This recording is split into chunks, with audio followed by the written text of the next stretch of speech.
Hey folks, welcome back to the Psychedelic Podcast. This is your host, Paul F. Austin, and today we're exploring the frontiers of DMT research and consciousness with a true pioneer in psychedelic science, Dr. Rick Strassman, whose new memoir, My Altered States, was just released this December. From 1990 to 1995, Dr. Strassman conducted the first new human research with psychedelic drugs in the United States in over 2 decades, focusing on DMT and psilocybin. His groundbreaking work and subsequent book, DMT, the Spirit Molecule, helped to reignite scientific interest in psychedelics and sparked incredible conversations about consciousness, reality, and spirituality.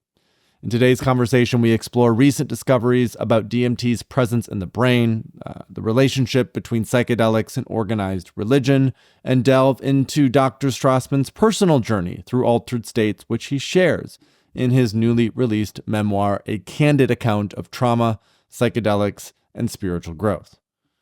Dr. Strassman is an adjunct associate professor of psychiatry at the University of New Mexico School of Medicine, where his clinical research on melatonin discovered its first known function in humans.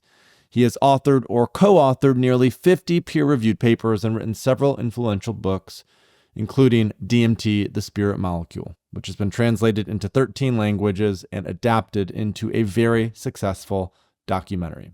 In our conversation together, Dr. Strassman and I discuss the origins of DMT research and its relationship to the pineal gland, how DMT might function as a neurotransmitter regulating our sense of reality, the fascinating world of entity encounters in DMT experiences, new developments in extended state DMT research and its therapeutic potential, the complex relationship between psychedelics and organized religion, and his personal journey with Buddhism and psychedelic research.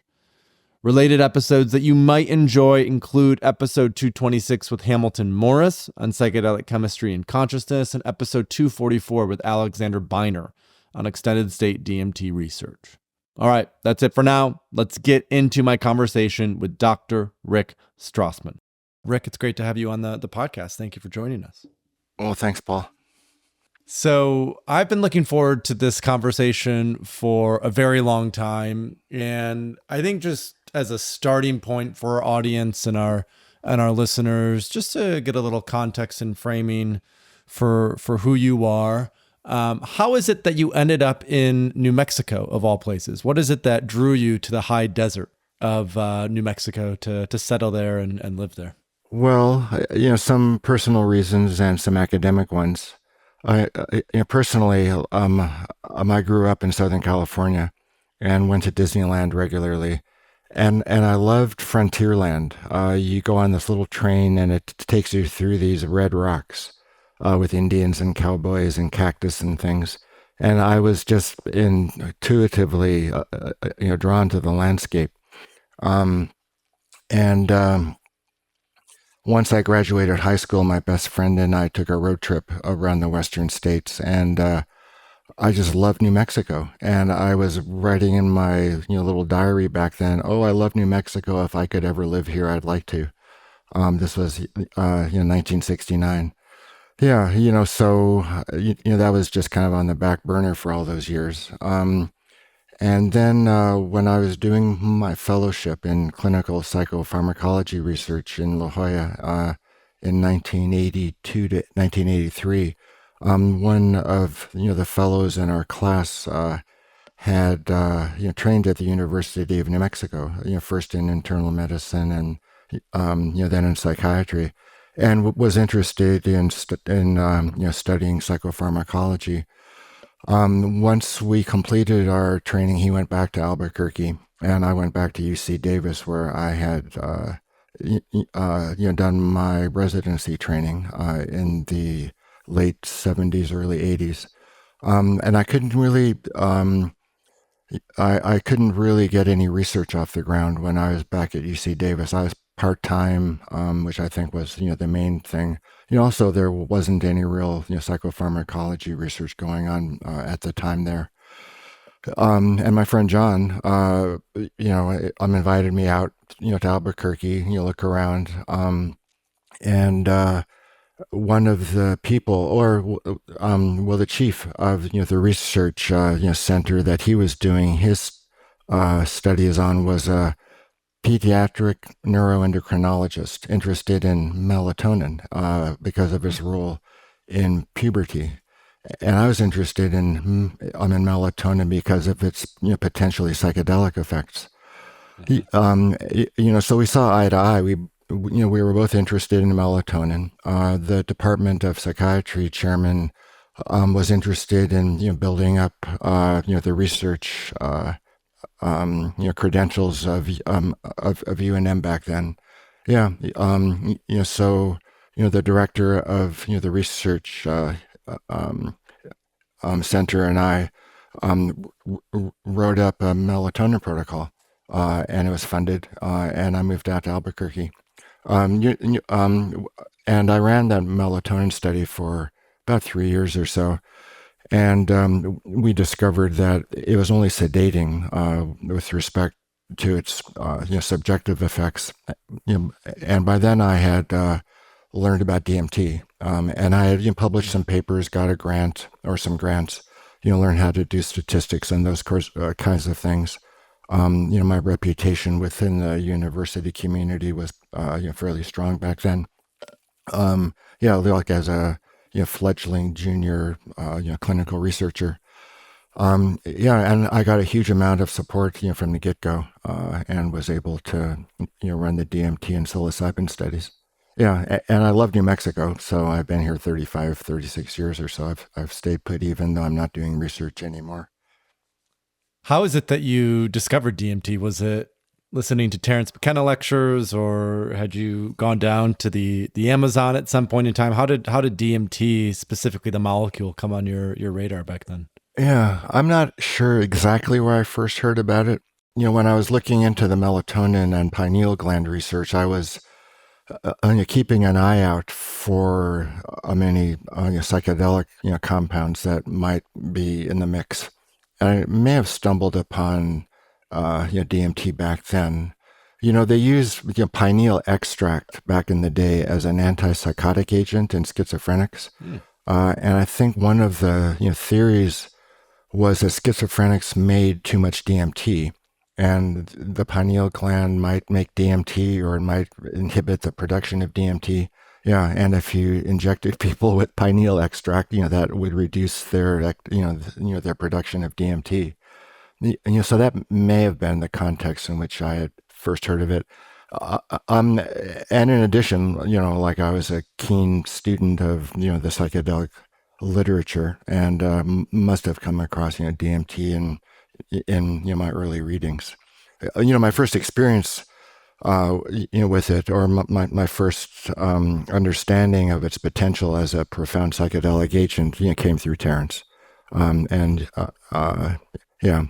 so his tail spinning about the DMT effect was fairly captivating. Yeah, and my first experience with the drug was completely changed my life. So by then I was hooked, so to speak, on the study of the drug. So what is this relationship between DMT and just so our listeners know, because there's another DMT molecule that's become more prominent these last several years, 5-MeO-DMT. Today we're going to be talking about NN-DMT, which is the psychoactive alkaloid that's found in ayahuasca in particular, but also all of life. So it's very widespread. And one of the sort of pet theories that I heard early on about DMT is that it was naturally produced by the pineal gland. And I remember I saw David Nichols of the Hefter Research Institute speak, I think at Breaking Convention in 2017, and he sort of poo-pooed that theory that we have no evidence that the pineal gland necessarily endogenously produces DMT. So I'd love if you could just bring us deeper into that conversation. Does the pineal gland endogenously produce DMT? What do we sort of know about that? Where did that hypothesis even come from? I'd love some color there. Yeah. Well, early on, when scientists were looking for the location of DMT synthesis in the mammal, they were focusing on the lung. Like if you take rabbit lung, you put it in a blender, you throw in the ingredients for DMT, out comes DMT. But those studies were flawed because you need the two enzymes in the same cell to make DMT.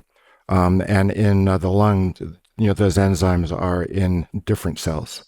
So even though a homogenate of lung tissue could produce DMT when the ingredients were there, naturally occurring, in the whole animal, if you gave the precursors, you wouldn't find DMT in the lung.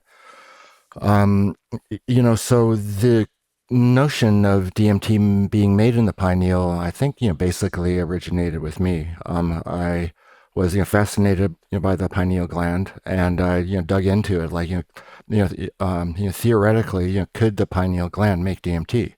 And in my readings, it was, clear that, that the enzymes were there, and the precursors were there. There's quite high concentrations of serotonin, tryptophan, whatnot. And I published a paper in a very obscure journal, Psychedelic Monographs and Essays, number 5, I think in 1991. And I just spell out this pineal DMT scenario, and it's it isn't fanciful. I mean, it was like I had 100 references of the scientific literature, and I built my case block by block. And I also included that speculation in the Spirit Molecule, which came out in late 2000. And that stimulated the interest of a pineal researcher in Ann Arbor, Michigan, Jimo Borjigan, a Mongolian woman, scientist. Yeah, and she called me and she said, "Well, I've been studying the pineal gland for 20 years, and I've never heard of DMT. What's going on?" And I explained, my ideas to her, and she said, "This might be an interesting research project." So they published a paper in 2013, which demonstrated, DMT at rather high concentrations in the fluid surrounding the pineal gland in the living rodent. That came out in 2013. The concentrations weren't super high, but still, I mean, a part of the brain, specifically the pineal, making DMT was a big deal. I'm not sure why Dave Nichols has been so opposed to the idea. You'd have to ask him, I guess.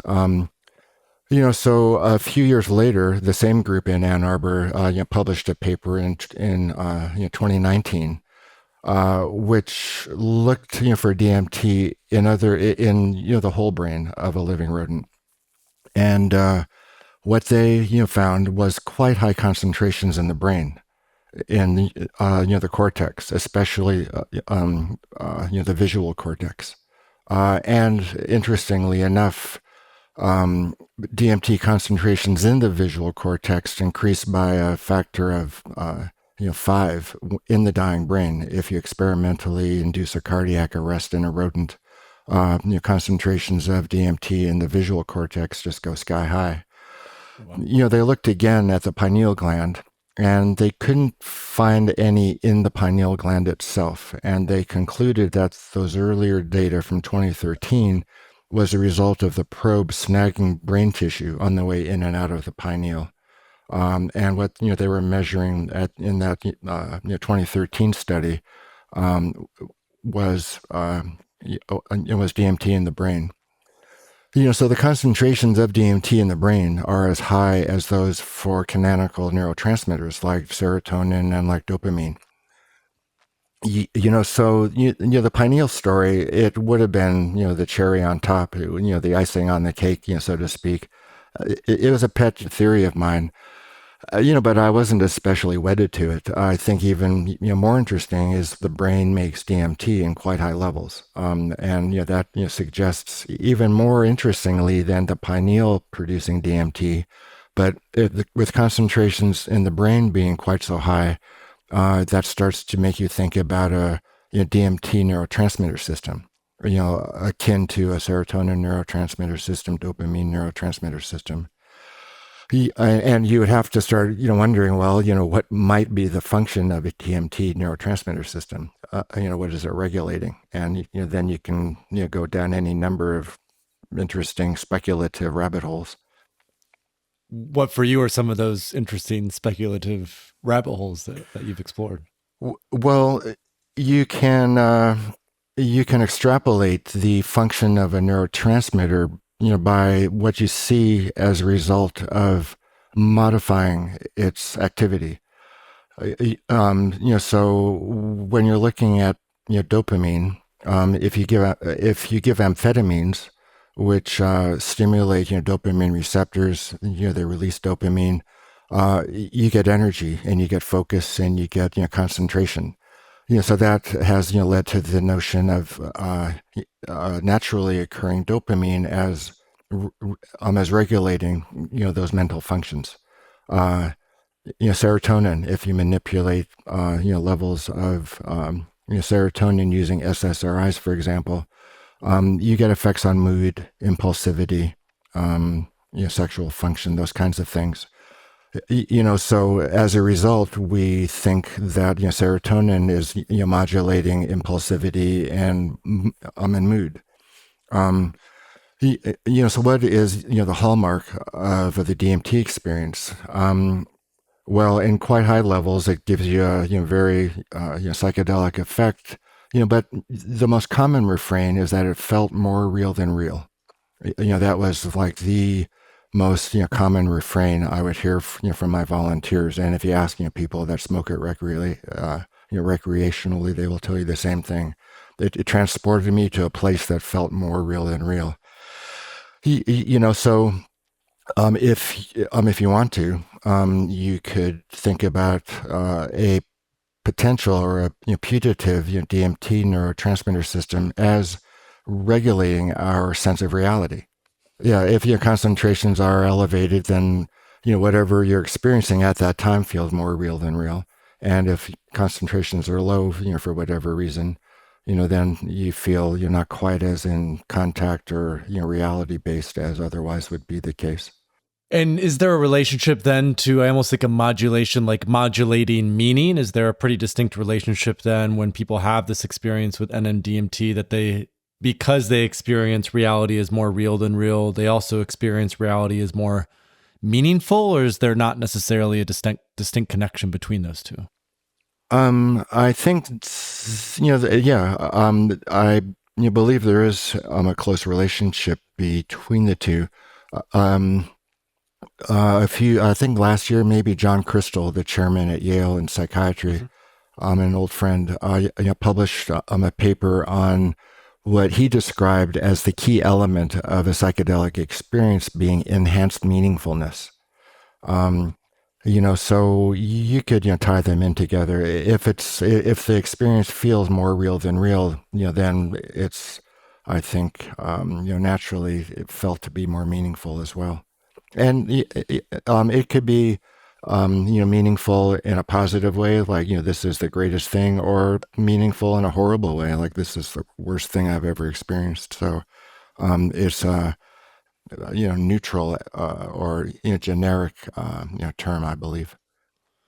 And I'm curious from your lens, I'll do my best to ask this question. What would determine that? Like if you're working with, one of these volunteers or people at home who listen to Joe Rogan, who smoke NMDMT, or now folks who are going through these extended state DMT infusions. What do you notice as a good indicator that the experience may be positive versus the experience being quite negative and filled with paranoia and anxiety? Is it similar to some of these other psychedelics, or does DMT have a particular context or setting that it requires, or even preparation that it requires for it to be a more positive experience?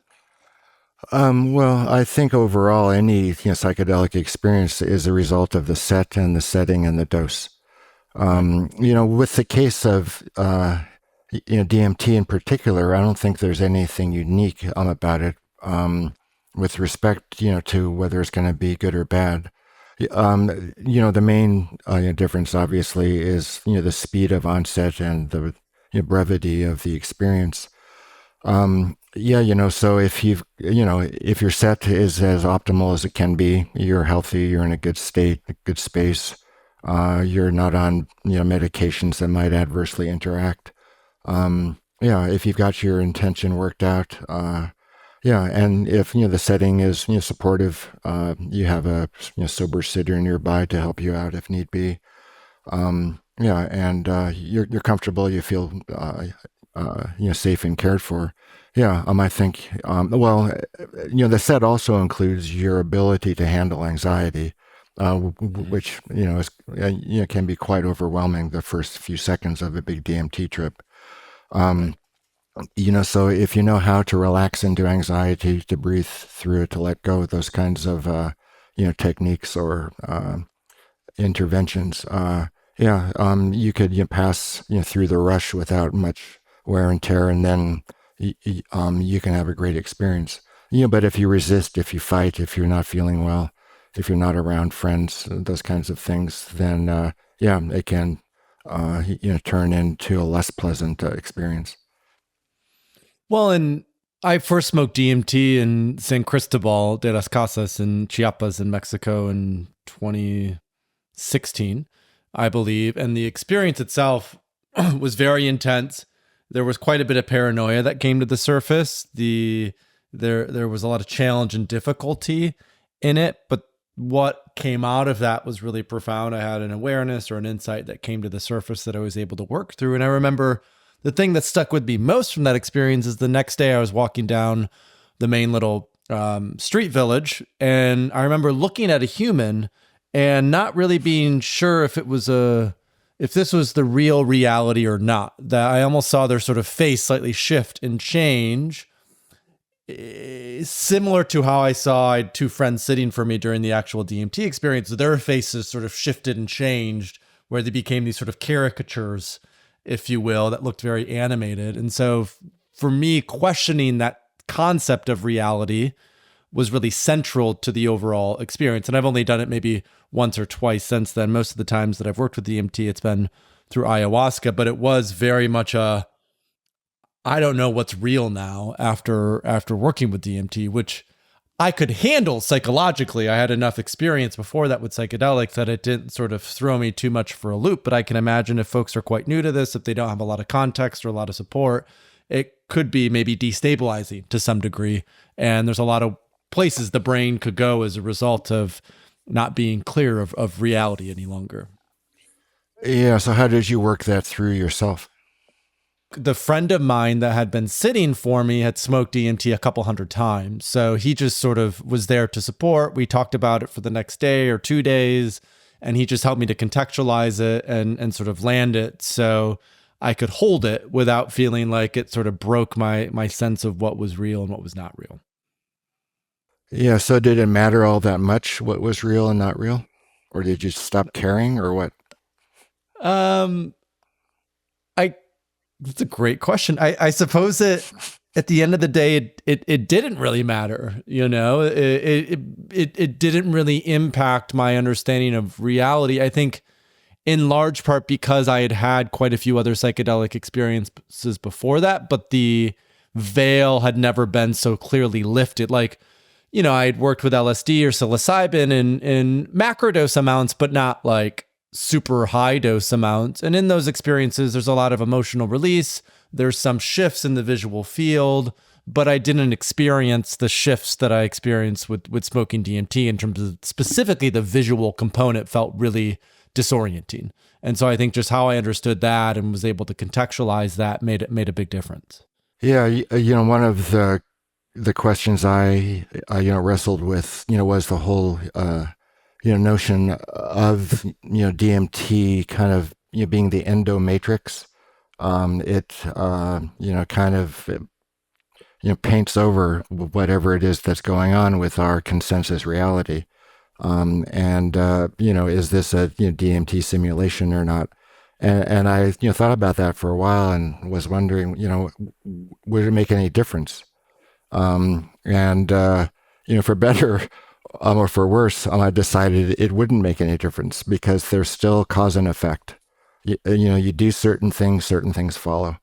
So you still have to be good most of the time and not bad most of the time. If you do this, then these things will follow. So I guess I use my, Buddhist background, training and study to, resolve, that issue.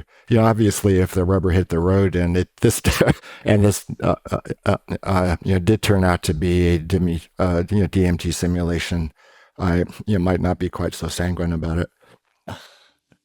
So one of my burning questions, which you probably get quite a bit, is about aliens. And in DMT, the spirit molecule, I remember that being the first time where I read about, okay, there seems to be some overlap in relationships between this DMT experience and potentially alien abductions. It was something that was written about somewhat extensively. Now, back when I was reading this, which was 2015, 2016, there still wasn't this, open conversation about the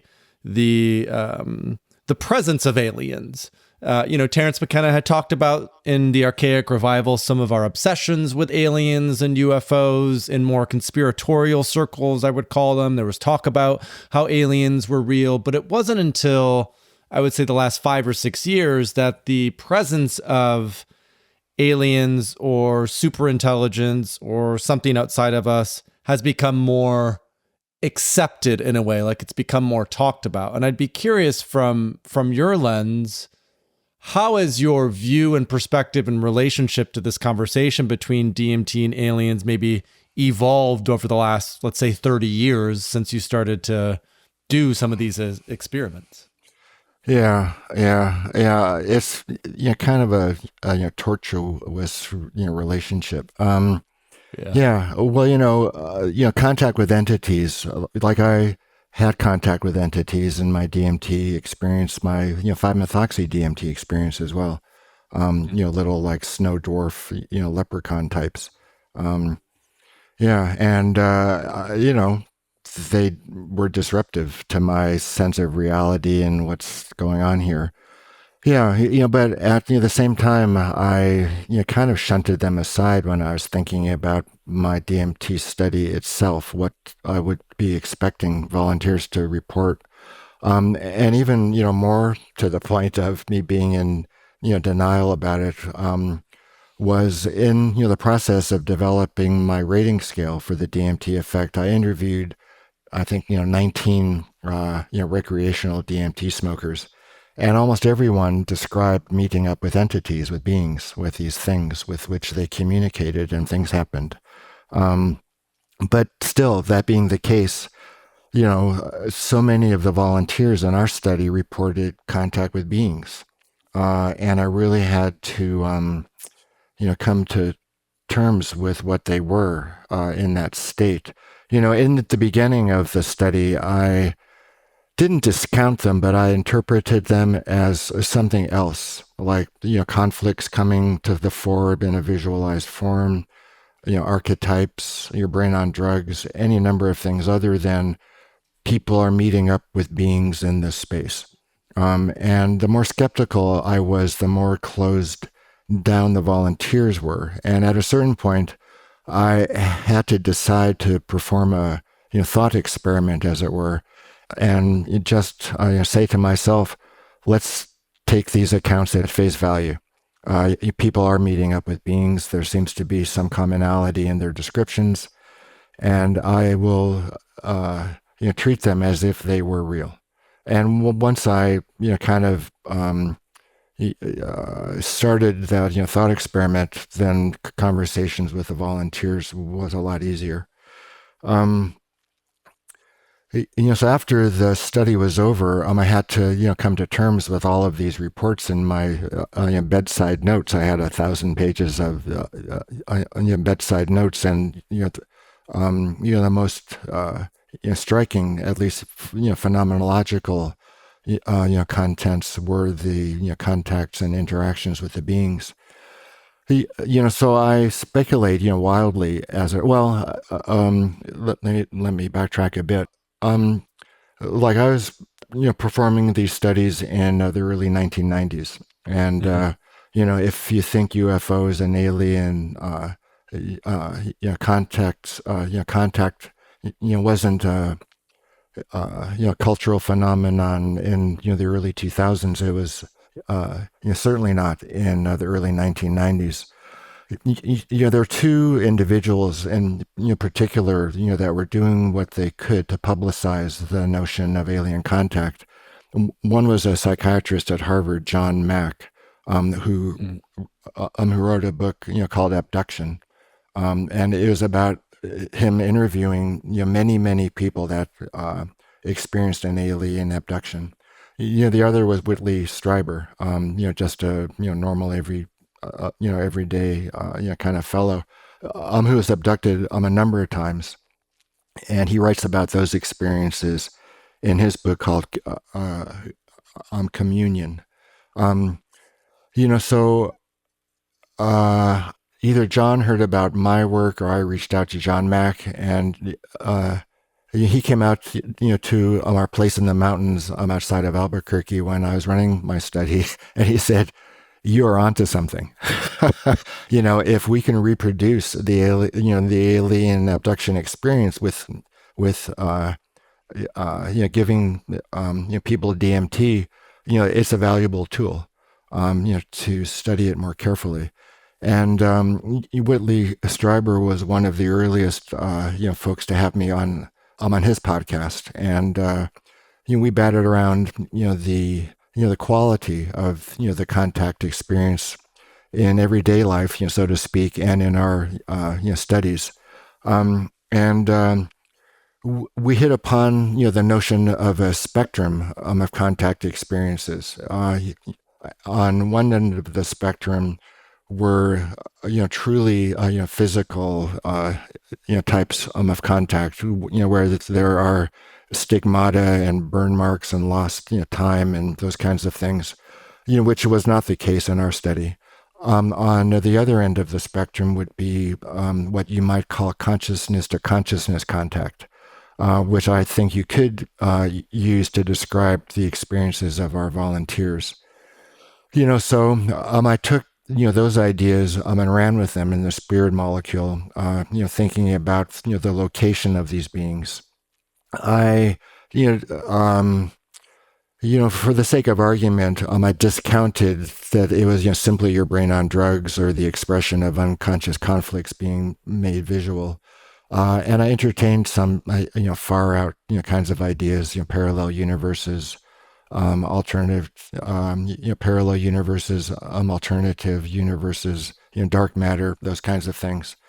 My publisher wasn't keen on me including those chapters. They said, "Oh, it's a really down to earth scientific book, and why do you want to stick this woo woo in there?" But at the same time, I thought long and hard about these beings. What are they? Where do they reside? What's the point of being in contact with them? So we were able to, or I was able to include those ideas in the DMT book. And I suppose what I was thinking back then, was that DMT, changed the receiving characteristics of the mind-brain complex, which then allowed us to peer into normally invisible, levels of reality, parallel universes, for example, dark matter, for example. So that was fun to think about. Spurred some interesting conversations out there. I think I've become a little more, sober-minded, I suppose. We cannot, at this point, point to their location other than our awareness of them taking place in our minds. That's the screen. That's the arena in which we encounter these beings. So they could be out there, or they could be in here. It's just impossible to tell now. So my more generic explanation or understanding is that the beings represent previously invisible information. They carry it. They contain it. So I think it's more important at this point to understand, what is the information they contain or they're, trying to communicate than necessarily, pinpointing, their location in space. That's going to take some time, The more important thing, I believe, is, what can we learn from the information which they exchange with us? One thing I've been noting, recently is, that there's I'm not sure if I would call it a, deification of the beings under the DMT state, but it is a, certain, relying upon them or adoration of them, or, believing in what, they're telling us. And if indeed they're, simply us looking in the mirror in an altered state and parts of our mind are speaking with us, that isn't anything, new, in a way. I mean, ultimately you could get at that information through, through other, methods of, psychotherapy or spiritual practice. If you believe in the beings as, being external, to us, I think also you can't, necessarily, trust what they're saying. They could be like, if you believe in angels, you need to believe in demons. And, one of the hallmarks of demons is, that they lie. I think you need to stay, grounded within the, the meaning of what is, being expressed. Peer review. Talk about it with your friends. Look at the, traditional, spiritual literature out there. See if you can, trust, what the beings are expressing to you. Beautifully said. My next question is then going into this recent extended state DMT research that's been, I believe, carried out at the Imperial College of London and potentially one or two other places, but I for sure know about the Imperial College of London. What do you believe then is the utility of that research in helping us to better understand the information that may be in this sort of DMT space, if you will? Mm-hmm. Yeah. Well, there is the Imperial College study. There's also one that's been occurring in Basel, Switzerland, for almost as long, maybe even longer.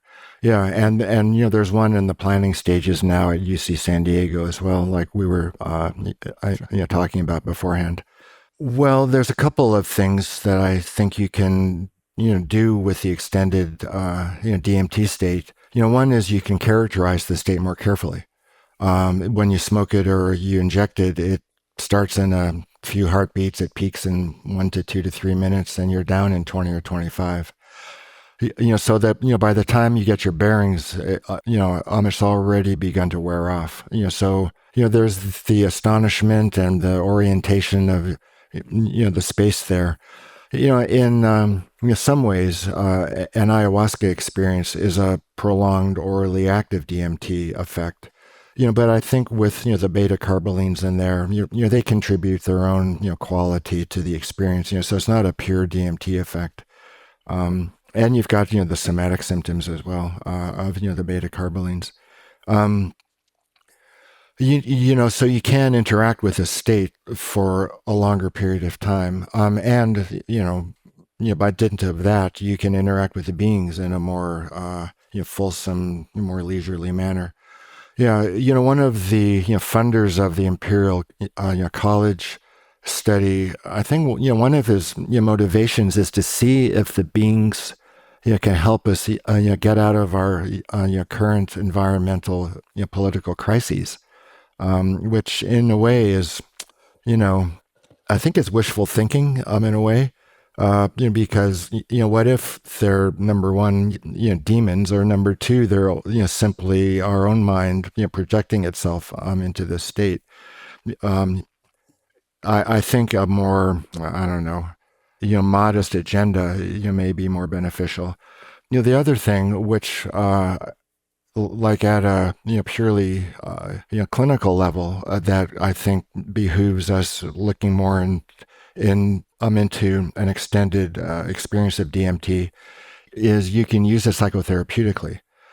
So if you are volunteering or you're in a study or, some kind of setting, for the treatment of mental problems, and you're using psychedelics as an enhancement of the psychotherapeutic process, you can increase the intensity of the effect in real time. You can decrease the intensity of effect in real time.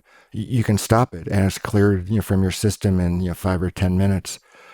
So if you want to, like if you're discussing, for example, childhood traumatic experiences, you might not want to go that deep, or you may want to stop the infusion so you can interact with your therapist and talk about things. Or if you really want to just go pedal to the metal, you can say, okay, blast me off for 5 minutes, and you'll be incommunicado for those 5 minutes, but you would really go into the transcendent kinds of states. And you could go in and out and off, I think, over the course of an hour, let's say. So I think as a psychotherapeutic tool, it might be extremely useful. And this comes back to what we were talking about earlier with if DMT is a neurotransmitter, if it modulates particular things, then potentially these sub-breakthrough or even breakthrough doses that can be modulated at will may help us to go deeper into this capacity to feel reality as more real than real, which could be very helpful if someone is in a state of depression or anhedonia where they feel like everything is just gray and blah. It could sort of turn up the sort of high definition volume, if you will, of their existence to help them feel alive again and feel a sense of vitality. Yeah, and I think it could also be extended to spiritual practice, creativity, those kinds of things as well. You go deep, you go light, you stop in your process. You can draw some things or work on your laptop and then go back into it. So one thing we haven't talked about yet is your own experiences and this book that you've recently published, My Altered States: A Doctor's Extraordinary Account of Trauma, Psychedelics, and Spiritual Growth, is a memoir. There you go. It's a memoir about your own experiences. And, over the last, especially 5-6 years, as Michael Pollan's book has come out, we've heard, hundreds, if not thousands of stories of people who have had their lives changed and transformed through psychedelic work. And yet, you did this in a time, my sense is you did this at a time when it was prohibited, illegal, not often talked about in the sort of 80s and 90s, post counterculture, but pre Michael Pollan. What was it like just to be involved in psychedelic work at that point in time, and specifically, how is it received from a community perspective? Because I know something you've also talked about in DMT, the spirit molecule, and publicly, is that one of your core communities was the Buddhist practitioner community that you were part of, and my understanding is, a lot of the research that you did on psychedelics maybe wasn't so well received by that community. Yeah. Well, the accounts in, the memoir, My Altered States, those occurred between, birth and, 22 years of age. And, they include all kinds of altered states: alcohol, cannabis, depression, psychedelics, hypomania, all kinds of things. I like to think of the book as a blend of Bukowski and Freud, Hunter Thompson and Stan Groff. It's like a mixture. In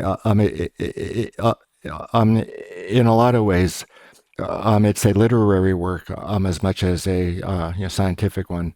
Like I spell out the narratives. First time I got drunk, first time I got stoned, for example, and once I've finished recounting the narrative, I explain, from a clinical perspective, what happened and why it happened. Psychedelics do this to your mind and your brain, and these are the effects, and this is why I felt so great or felt so bad. It was the set and the setting. So that was all occurring underground. I started college in 1969. And I took a lot of acid those first couple of years and smoked a lot of pot and got really drunk. And, the last couple of years of college, I went through some, like emotional problems, psychiatric problems. Went to medical school and got super depressed and dropped out. Ended up at some, Zen temple when I was 22 years old. Back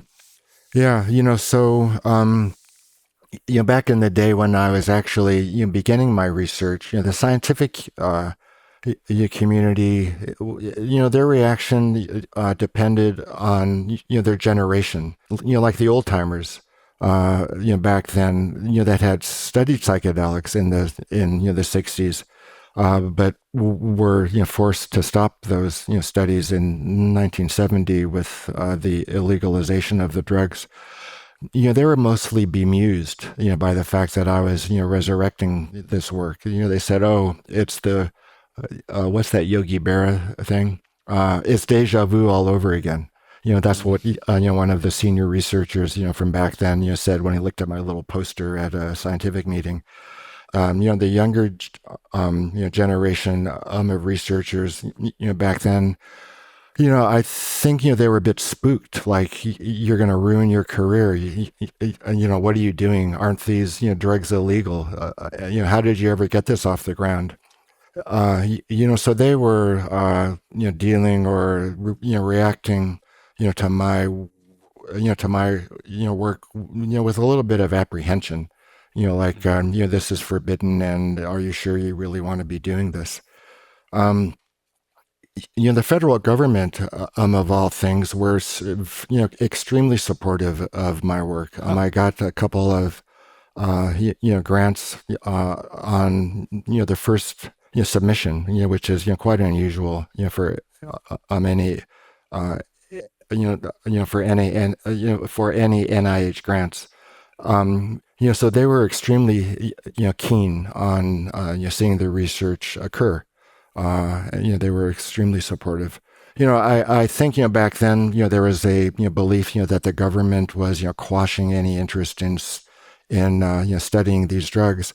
But I don't think, that was the case. I think, if you submitted a reasonable, level-headed, rigorous, scientific, protocol, they were very interested in seeing that kind of work go ahead.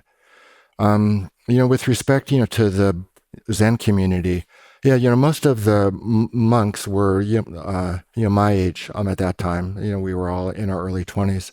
And everyone I asked, one-to-one, how important their LSD experiences were in them becoming monks.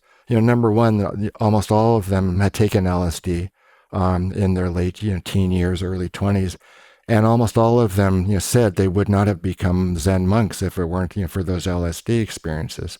And I discussed that in one of, the chapters of My Altered States, is, the notion of bodhicitta, which is the first flash of enlightenment, that is the most important stage in Buddhist training, because it is like a, bonk on the head. Is like, okay, things are not what they seem. And there is another way of looking at reality, which is more meaningful and more immediate and more true, than the muddy view that we usually take of it.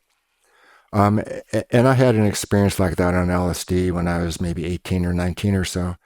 And with the monks at the community, they took that initial flash of bodhicitta and they turned it into their motivation, for entering a monastery, and enlarging and amplifying and integrating and extending, that insight into their daily lives.